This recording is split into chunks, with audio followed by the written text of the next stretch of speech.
Assalamualaikum warahmatullahi wabarakatuh. Sehingga kini, planet Bumi dikenali sebagai satu-satunya planet yang memiliki oksigen yang membolehkan manusia menghirup udara dengan lancar dan selesa.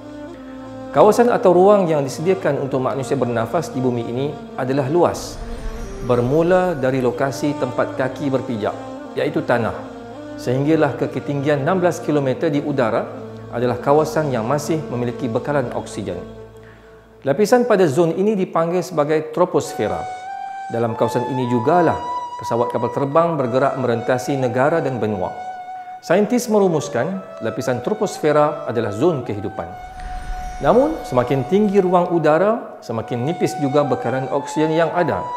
Bermula pada ketinggian 80 km, iaitu pada lapisan termosfera, oksigen semakin menipis berkurangan. Semakin tinggi dicapai, semakin rendah oksigen yang wujud.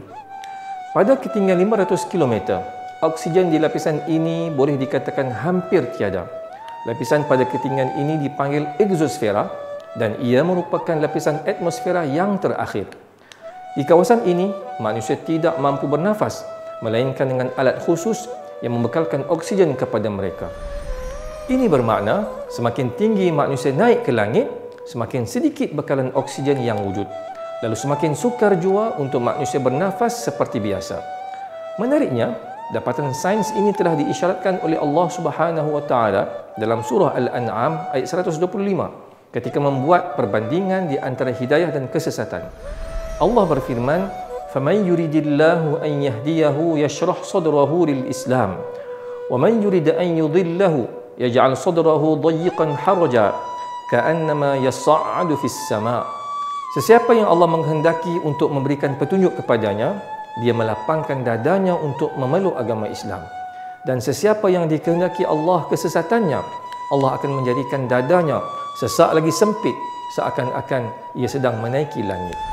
Di dalam ayat ini, Allah menyamakan keadaan orang-orang yang sesat dalam beragama seperti mereka yang sedang tercungap-cungap dan sesak nafas ketika sedang berada di lapisan langit teratas.